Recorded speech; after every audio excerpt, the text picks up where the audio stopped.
सर्वप्रथम सर्वांना श्री स्वामी समर्थ. स्वामी महाराजांच्या कृपेने तुमच्या सर्व चांगल्या इच्छा पूर्ण होत ही स्वामींचरणी प्रार्थना करते आणि आजच्या व्हिडिओला सुरुवात करते. तर नवरात्री सुरू आहे. प्रत्येक जणाने घटस्थापना, मंगल कलशाची स्थापना, नंदादीप, अखंड दिव्याची स्थापना, प्रत्येकाने आपल्या कुलदेवी आईची सेवा सुरू केलेली आहे. आणि काही वेळा काय होतं न कळत आपल्याकडून छोट्या मोठ्या चुका होऊन जातात नवरात्रीत. तर अजिबात घाबरून जाऊ नका. देवी आई आहे आपली, आपण तिची सेवा करतो हेच तिच्यासाठी खूप मोठं असतं. न कळत जरी तुमच्याकडून चुका झाल्या, तुम्ही जरी संकल्प घेतला, देवी आई मी तुझा अखंड दिवा लावत आहे, देवी आई मी तुझं धान उगवत आहे, आणि नाही झालं, आपल्याकडून छोट्या मोठ्या चुका झाल्या, घाबरून जायचं गरज नाही. आपण आपल्या लेकरांवर कधीच रागवत नाही. आपले लेकरं जेव्हा न कळत काही चुका करतात, आपण किती प्रेमाने आपल्या लेकरांना समजून घेतो. त्याच पद्धतीने आपण तर फक्त 1-2 लेकरांची आई असतो. ती तर जगज्जननी आहे, साऱ्या विश्वाची जननी आहे ती. साऱ्या जगाचा भार तिच्यावर आहे. मग बघा, आपण मनापासून जर तिची सेवा करत आहोत आणि त्यात जरी चुका झाल्या, तर देवी आई आहे, जगाची जननी आहे, कधीच ती आपल्या लेकरांवर रागवत नाही. आणि रागवली तरी आपल्या देवी आईकडं क्षमा याचना मागून घ्यावी. न कळत जर चूक झालेली असेल तुमच्याकडून, तर चूक भूल माफी मागून घ्या. देवी आई आहे, आपल्या लेकरांवर कधीही रागवणार नाही. कायम ती आपल्याला समजून घेत असते. आपली कुळाची स्वामिनी आहे, तीच रक्षण करते आहे. आपल्या संपूर्ण कुटुंबावर, कुळावर तिची छाया असते. कधीच ती रागवत नाही. तिच्यासाठी तर हीच मोठी गोष्ट असते की नवरात्रीत वर्षातून 2 वेळा, म्हणजे चैत्र नवरात्री, अश्विन नवरात्री, आणि दर मंगळवार, शुक्रवार आपण तिची सेवा करतो. हेच तिच्यासाठी खूप मोठी गोष्ट आहे. आणि नवरात्रीत जरी तुमच्याकडून अशा चुका झाल्या, तरी पण घाबरून जाऊ नका. क्षमा याचना मागून घ्या, नाक घसणी करून घ्या. तर नवरात्रीत समजा तुम्ही घटस्थापना केली आणि घट उगवलं नसेल, किंवा तुम्ही दिवा लावला, अखंड दिवा, आणि मध्येच काजळी काढताना किंवा इतर कारणाने तुमचा अखंड दिवा विझला, किंवा काही छोट्या मोठ्या चुका झाल्या नवरात्रीत, तर अजिबात घाबरून जाऊ नका. आपली कुलदेवी आहे, आपली माऊली आहे, आपल्यावर कधीच रागवणार नाही. तर नवरात्र संपायच्या आत आपल्या कुलदेवीच्या चरणी ही एक वस्तू ठेवा. देवी आई कधीच रागवणार नाही आणि संपूर्ण नवरात्रीच्या व्रताचं तुम्हाला फळ देईल. तर नवरात्र सुरू आहे, घरात घटस्थापना केली तर घट उगवले नाही, अखंड दिवा लावला आणि दिवा मध्येच विझला, काही ना काही छोट्या मोठ्या चुका होतात, तर घाबरून जाऊ नका. देवी आई आहे, साऱ्या जगाची जगज्जननी आई आपल्या लेकरांवर जशी निस्वार्थ माया करतो आपण, तशीच आपली कुलदेवी आपल्या लेकरांवर माया करत असते.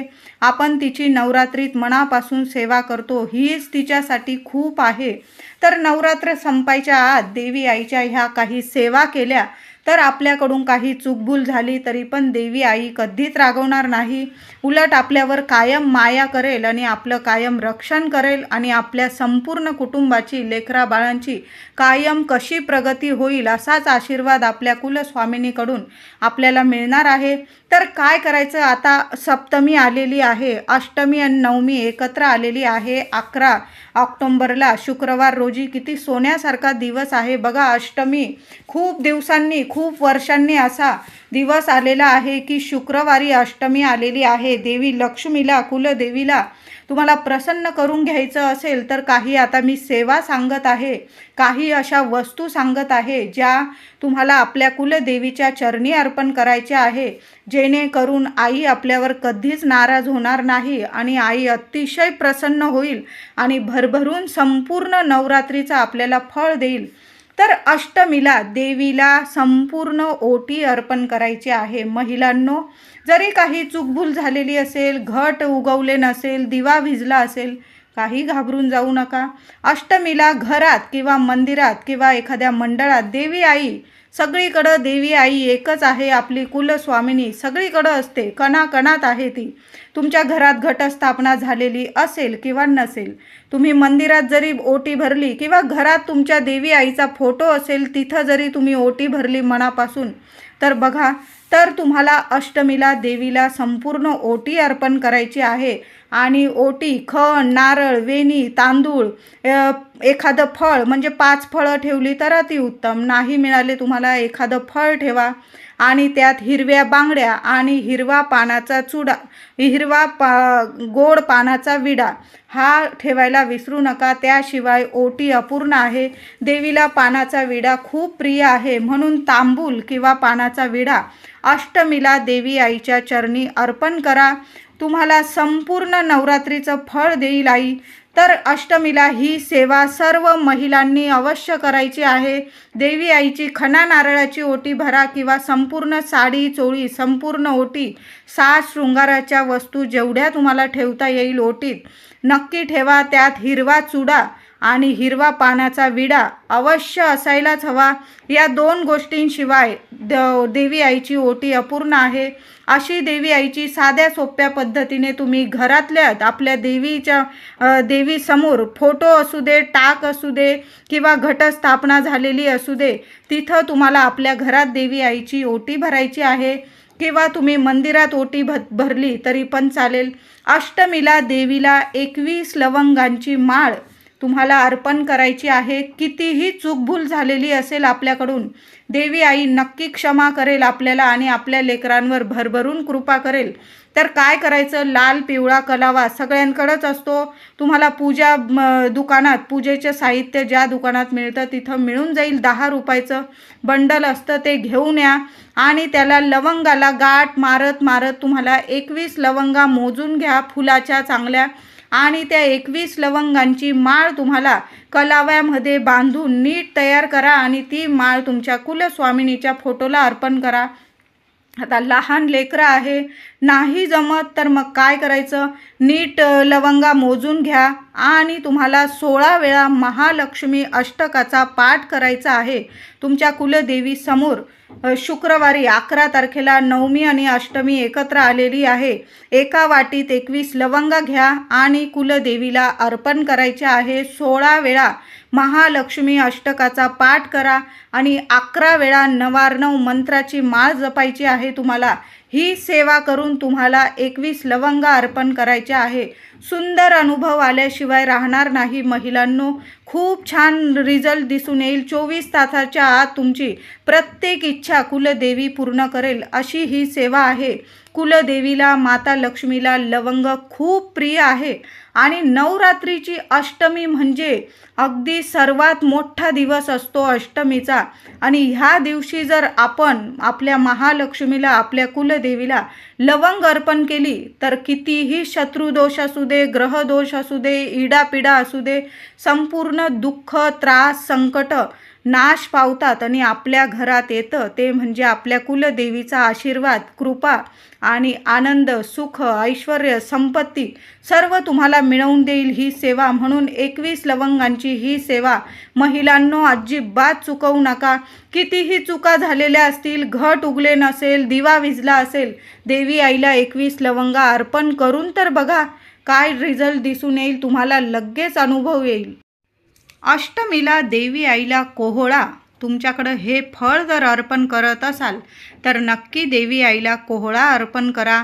यामुळे काय होतं ना, देवी आईला कोहळा अर्पण केल्याने आपल्या मागे जी शत्रुपीडा असते, नकारात्मकता असते, देवी आई नाश करते आणि आपल्या आयुष्यात सुख, शांती, आरोग्य, ऐश्वर्य देत असते आणि देवी आईचा भरभरून आशीर्वाद मिळतो. म्हणून देवी आईला अष्टमीला कोहळा अर्पण करणं खूप महत्त्वाचं असतं. त्याचबरोबर अष्टमीला घरात किंवा देवी मंदिरात होम केलेला असतो. होम हवन नवरात्रीत अवश्य करतातच आणि करायलाच हवं. आपल्या घरात जरी छोटासा होम केला तुम्ही तरी त्यात छोटासा श्रीफळ, नारळ अर्पण करायला विसरू नका. तुमची जी इच्छा असेल, जी समस्या असेल, जी चूकभूल झाली असेल ती बोलून घ्यायची आणि इच्छा प्राप्तीसाठी देवी आईजवळ प्रार्थना करायची. आणि घरात किंवा मंदिरात होमात आपल्याला एक नारळ अर्पण करायचा आहे. खूप सुंदर सेवा आहे. तर ही सेवा पण नक्की करा. महिलांनी ही सेवा महिलांनी करा, पुरुष दादांनी करा, पण आपल्या घरातून कुटुंबातून एक नारळ होमात हे गेलंच पाहिजे. जरूर प्रत्येक कुटुंबातून एक नारळ आपल्या होमात गेलंच पाहिजे. देवी आईचा आशीर्वाद मिळतो यामुळे. त्याचबरोबर अष्टमीला तुमच्या घराजवळील एखादी सवाशीण स्त्री असेल, तुमची मैत्रीण असेल, तुमची बहीण असेल, तिची तुम्हाला ओटी भरायची आहे. खणा नारळाची भरली ना तुम्ही तरीही चालेल, पण मिळाली ना सवाशीण स्त्री तर तिला घरी आली एखादी सवाशीण स्त्री, अष्टमी नवमी एकत्र आलेली आहे, तिला खाली हात पाठवू नका.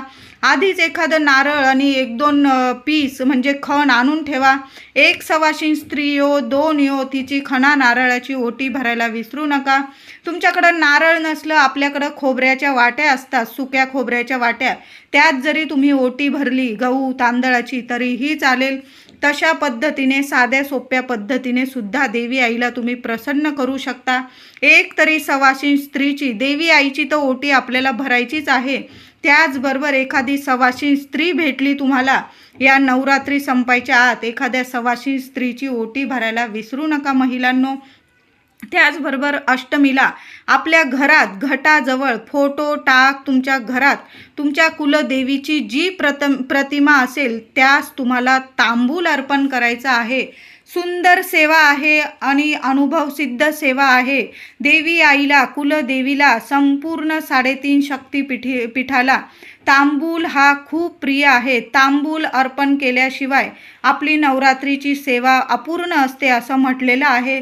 म्हणून तुम्ही ओटी भराल त्यात सुद्धा गोड पानाचा विडा ठेवायला विसरू नका.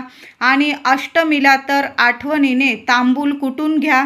तुम्हाला दुकानात सुद्धा, पान टपरीच्या दुकानात सुद्धा तो जो मनुष्य पान विकत असेल गोड पान, त्याला विचारून तो तांबूल तयार करून घ्या. किंवा तुम्ही घरी तांबूल केला, आसमंतरा, काच, चुना, थोडासा गुलकंद, सगळं बडीशेप, सुपारी, एखादी लवंग, असं सर्व कुटून 2 किंवा 5 किंवा 11 पानं, विड्याची पानं, खाऊची पानं घ्यायची आणि छान असं चांगल्या खलबत्त्यात, मसाल्याचा खलबत्ता धुवून घ्या, स्वच्छ करा आणि त्यात तुम्हाला तांबूल कांडून घ्यायचा आहे. तुम्हाला जास्त तांबूल बनवायचा असेल, कोणाला म्हणजे वाटायचा असेल तुम्हाला अष्टमीला, तुम्ही मिक्सरच्या भांड्यात सुद्धा अगदी चालू बंद करून, म्हणजे मिक्सरचं भांडं लावायचं, या सर्व वस्तू टाकून, साहित्य टाकून आणि हळूच चालू बंद करून असा जाडसर तांबूल कांडल्यासारखा तुम्ही तांबूलसुद्धा तयार करू शकता. आपल्या कुलदेवीला अष्टमीला थोडासा तांबूल अर्पण करायला विसरू नका. या सर्व मी साहित्य सांगितलं, त्या सर्व साहित्य टाकून कांडून किंवा मिक्सरमधून हा तांबूल तयार करा आणि देवी आईच्या चरणी तो तांबूल अर्पण करायचा. आणि तो तांबूल नंतर तुम्ही देवी आईचा प्रसाद स्वरूप तुमच्या कुटुंबातील सर्व व्यक्तींनी तो प्रसाद म्हणून खायचा आहे. अष्टमीला तुमच्या देवघरातील दिव्यात, तुम्हाला अष्टमी शुक्रवार आलेला आहे, तुमच्याकडून जरी अखंड दिवा भिजलेला असेल तरी काहीही चिंता करू नका.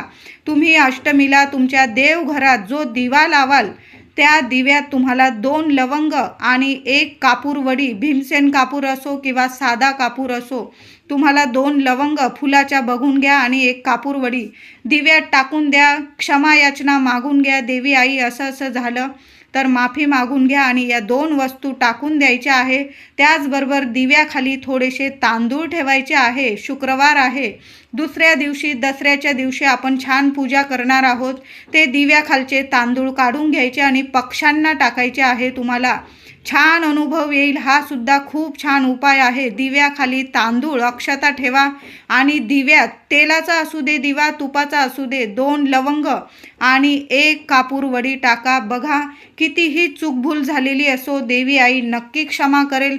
यामुळे कुलदेवी प्रसन्न होते आणि माता लक्ष्मी, शुक्रवार आलेला आहे, माता लक्ष्मीला तुम्ही लवंगांची जी सेवा द्याल ना, माता लक्ष्मी आनंदाने कबूल करते आणि भरभरून आशीर्वाद देते. ज्या घरात लवंगांची अष्टमी आणि त्या शुक्रवार सेवा केली जाते लवंगांची, त्या घरात माता लक्ष्मी, कुलदेवी अखंड वास करत असते आणि त्या घरात कशाला कमी राहत नाही, इच्छा अपुऱ्यात राहत नाही, सर्व इच्छा प्राप्ती होते. म्हणून या लवंगांच्या सेवा नक्की करा. काही घरामध्ये नवमी, दसऱ्याला पूर्णाच्या दिव्यांनी आरती केली जाते. हो, काही घरांमध्ये पूर्णाच्या दिव्यांनी आरती केली जाते. नवमीला किंवा दसऱ्याला तुमच्या घरात ही कुलदेवीची सेवा करत असेल तर मनोभावे पूर्णाच्या दिव्यांनी देवी आईची आरती करायची आहे. आता जेव्हा नवरात्रीचे घट हलवाल तेव्हा घटात तुम्हाला 2 चमचे गाईचे कच्चं दूध टाकायचं आहे. थोडंसं कच्चं दूध टाका आणि घट हलवताना उत्तर दिशेला हलवायचं आहे. महिलांनो, आठवणीने हा उपाय नाही म्हणणार, ही सेवाच आहे. नवरात्रीचा जेव्हा घट हलवतो आपण तो पहिल्यांदा उत्तर दिशेला हलवायचा आहे. बघा, विचार करून घ्या आणि उत्तर दिशेलाच हलवायचा आहे. यामुळे काय होतं ना, दिवसेंदिवस उत्तरोत्तर कुटुंबाची प्रगती होत राहते. मुलाबाळांच्या प्रगतीत कसलेही अडथळे येत नाही. वर्षभर मुलांची प्रगती होते आणि घरात कशालाच पैसा, धन, सुख, समृद्धी, आरोग्य याला कसलीच कमी राहत नाही. म्हणून नवरात्रीचे घट हलवताना घटात 2 चमचे गाईचं कच्चं दूध टाका आणि घट उत्तर दिशेलाच हलवायचा आहे. त्याचबरोबर नवरात्र सुरू आहे, अजूनसुद्धा नवरात्र संपलेली नाही आहे. नवरात्री दिवसांमध्ये तुम्हाला कधी पण गाय दिसली तर शोधा जराशी गाय. गाईला काहीतरी गोड घास नैवेद्य नक्की खाऊ घाला. तुम्ही गुळ पोळी बनवून खाऊ घाला किंवा पुरणाची पोळी. आता नाहीच जमलं, मूठभर चना डाळ घ्या, थोडासा गुळाचा खडा. या 2 गोष्टी नक्की गाईला स्वतःच्या हाताने खाऊ घालायच्या आहे आणि गाईला नमस्कार करायचा आहे. साक्षात लक्ष्मी माता, सवाशी स्त्री आहे ती. गाय म्हणजे सर्व देवी देवता तिच्या पोटामध्ये वास करता. तिच्या पोटाला हात लावता आला तर नक्की लावा. नमस्कार करा, आपल्या कुळदेवीचं स्मरण करा आणि मग घरी यायचं आहे. रोज देवी समोर साष्टांग नमस्कार. महिलांनो, ही सुद्धा खूप मोठी सेवा आहे. आपण नवरात्री सर्व करतो, साष्टांग नमस्कार करायला चुकू नका. नक्की रोज आरती वगैरे झाली, आपण 2 टायमाला आरती करतो आपल्या कुलदेवीची. संध्याकाळी शांततेत तुम्ही देवी आई समोर साष्टांग नमस्कार दंडवत घालायला विसरू नका. यामुळे देवी आई प्रसन्न होते आणि काही चूकभूल झाली घटात आपल्याकडून तर काहीही आपली कुलदेवी आपल्यावर नाराज होत नाही आणि आपल्याला भरभरून आशीर्वाद देते. म्हणून महिला असू दे, पुरुष दादा असू दे, घरातील लेकरं बाळं असू दे, आपल्या कुलदेवी समोर 9 दिवस, आता उद्या अष्टमी आलेली आहे, उद्या सप्तमी, परवा अष्टमी, नवमी, 3-4 दिवस अजून बाकी आहे. आपल्या कुलदेवी समोर साष्टांग दंडवत जरूर घालायचा आहे. घरातील तुळस आहे तुमच्या दारात, घरात त्या तुळशीची सुद्धा पूजा करायची आहे. तुपाचा दिवा लावा, यामुळे लक्ष्मी प्रसन्न होते. अष्टमीला कुलदेवीला तुम्हाला 21 दुर्वा अर्पण करायचे आहे. खूप सोन्यासारखी ही सुद्धा सेवा आहे. कितीही चूकभूल झालेली असेल, तुम्हाला घट बसवल्यानंतर देवी आई नक्कीच तुमच्यावर प्रसन्न होईल. तर काय करायचं, अष्टमीला सकाळी किंवा संध्याकाळी, सकाळी जरी ही सेवा केली तरीही चालेल किंवा तुम्हाला नाही जमलं सकाळी, संध्याकाळी करा. काय करायचं, अष्टमीला आधी गणपती बाप्पाला 21 दुर्वा अर्पण करायच्या. त्यानंतर कुलदेवीला किंवा माता लक्ष्मी असेल तुमच्याकडं मूर्ती, फोटो, यंत्र, श्रीयंत्र म्हणजे तुमच्याकडं टाक असू दे देवी आईचा किंवा घट बसलेले असेल, तुम्ही घटाच्या जवळ जरी 21 दुर्वा अर्पण केल्या, खूप सोन्यासारखी सेवा आहे. नक्कीच देवी आईच्या चरणी ही सेवा रुजू करायची आहे. अष्टमी नवमीला कुळदेवीला बेलाची पानं, 5 बेलाची पानं तुम्हाला घेऊन यायची आहे. 5 बेलाची पानं धुवून घ्या, तुटलेली वगैरे नसावी, चांगली बेलाची 5 पानं घ्यायची आहे. पहिलं पान महादेवांना अर्पण करा आणि 5 बेलाच्या पानांची माळ अष्टमीला आपल्या कुलदेवीला अर्पण करायची आहे. यामुळे, या सेवेमुळे देवी आई आपल्यावर कधीच नाराज होत नाही, नेहमी शांत व प्रसन्न राहते. जसं दुर्वांनी गणपती बाप्पा शांत आणि प्रसन्न राहतात, बेलाच्या पानांनी महादेव प्रसन्न आणि शांत राहतात, तशीच दुर्गा माऊली ही पार्वती माताच आहे. या जगाची जननी गौरी माताच आहे. तिला जर तुम्ही अष्टमीला बेल आणि दुर्वा अर्पण केल्या, तुमच्या कितीही चुका झालेल्या असू दे त्याचं निवारण होईल. देवी आई कधीच तुमच्यावर रागवणार नाही. मनापासून या सेवा करा, दुर्वा बेल अर्पण करा. बघा, कुलदेवी तुमच्यावर नाराज होणार नाही. तर व्हिडिओ आवडला असेल लाईक करा, सर्वांना शेअर करा आणि चॅनलला कृपया सबस्क्राईब करा. धन्यवाद.